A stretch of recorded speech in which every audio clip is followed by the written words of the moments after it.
9 अक्टूबर 2024। ये तारीख भारत के इतिहास के पन्नों में लिखी जाएगी, क्योंकि इस दिन भारत ने अपना एक कोहिनूर हीरा खो दिया, रतन टाटा जी के रूप में। इस दिन मानो पूरे भारत को एक सदमा सा लग गया हो। चारों तरफ बस दुख का माहौल ही था।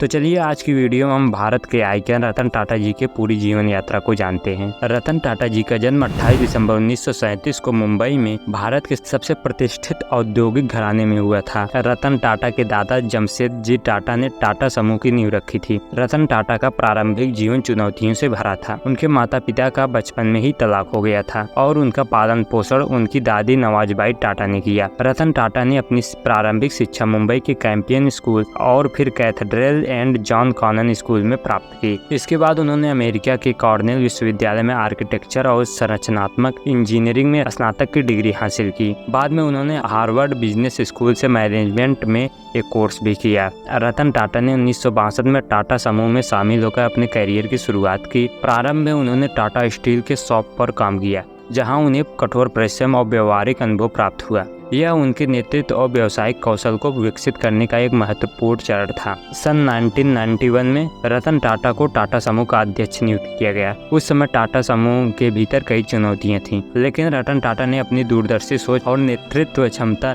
से कंपनी को नई ऊंचाइयों पर पहुंचाया। रतन टाटा ने टाटा समूह को वैश्विक स्तर पर पहुंचाने के लिए साहसिक कदम उठाए। उनके नेतृत्व में टाटा समूह ने टेटली यानी जो ब्रिटेन की कंपनी है, जैगवार लैंड रोवर ब्रिटेन की एबी कंपनी है और कोरस इस्पात कंपनी जैसी अंतर्राष्ट्रीय कंपनियों का अधिग्रहण किया। इन अधिग्रहणों ने टाटा समूह को वैश्विक पहचान दिलाई। रतन टाटा का सपना था कि भारत के हर परिवार के पास एक किफायती कार हो। इस सपने को साकार करने के लिए उन्होंने 2008 में टाटा नैनो लॉन्च किया, जो दुनिया की सबसे सस्ती कार मानी गई। हालांकि नैनो को व्यावसायिक रूप से अधिक सफलता नहीं मिली, लेकिन यह रतन टाटा की सोच और दृष्टिकोण का प्रतीक बन गई। रतन टाटा केवल व्यवसाय तक सीमित ही नहीं रहे, वह सामाजिक कल्याण और दान के कार्यों में भी गहराई से जुड़े रहे। टाटा ट्रस्ट के माध्यम से उन्होंने शिक्षा, स्वास्थ्य, ग्रामीण विकास और विज्ञान एवं तकनीक क्षेत्रों में अनगिनत योगदान दिए। उनके परोपकारी प्रयासों ने लाखों लोगों के जीवन को बेहतर बनाने में मदद की है। 2012 में रतन टाटा ने टाटा समूह के अध्यक्ष पद से सेवानिवृत्ति ली, लेकिन आज भी वह टाटा ट्रस्ट के अध्यक्ष के रूप में सामाजिक कार्यों में सक्रिय हैं। रतन टाटा को उनके अद्वितीय योगदान के लिए कई राष्ट्रीय और अंतर्राष्ट्रीय पुरस्कारों से सम्मानित किया गया। उन्हें 2000 में पद्म भूषण और 2008 में पद्म विभूषण से नवाजा गया, जो भारत के तीसरे और दूसरे सबसे बड़े नागरिक सम्मान हैं। रतन टाटा एक सरल और निजी जीवन जीते थे। वह एक अविवाहित व्यक्ति थे और अपने काम और सामाजिक योगदान के लिए जाने जाते थे। वह हमेशा से अपने विनम्र स्वभाव और उच्च नैतिक मूल्यों के कारण सम्मानित होते थे। रतन टाटा की जीवन यात्रा एक उदाहरण है कि कैसे दूरदृष्टि, परिश्रम और समाज के प्रति दायित्व का भाव किसी व्यक्ति को न केवल व्यावसायिक सफलता दिला सकता है, बल्कि समाज में अस्थायी छाप भी छोड़ सकता है। उनकी नेतृत्व क्षमता, साहसिक निर्णय और मानवीय दृष्टिकोण उन्हें न केवल एक सफल उद्योगपति बल्कि एक प्रेरणा स्रोत के रूप में स्थापित करती है। रतन टाटा का निधन भारतीय उद्योग जगत के लिए एक गहरा आघात था। टाटा समूह के पूर्व चेयरमैन के रूप में उन्होंने कंपनी को अंतर्राष्ट्रीय स्तर पर नई ऊंचाइयों पर पहुंचाया। अपनी सादगी, जीवन और समाज सेवा के प्रति समर्पण के लिए उन्हें व्यापक रूप से सराहा जाता था। उनकी नेतृत्व क्षमता और मानवीय दृष्टिकोण ने न केवल व्यापारिक जगत बल्कि समाज के विभिन्न क्षेत्रों में भी महत्वपूर्ण योगदान दिया। रतन टाटा की विरासत एक प्रेरणा बनी रहेगी और उनकी अनुपस्थिति हमेशा महसूस की जाएगी। उनके निधन से एक युग का अंत हुआ।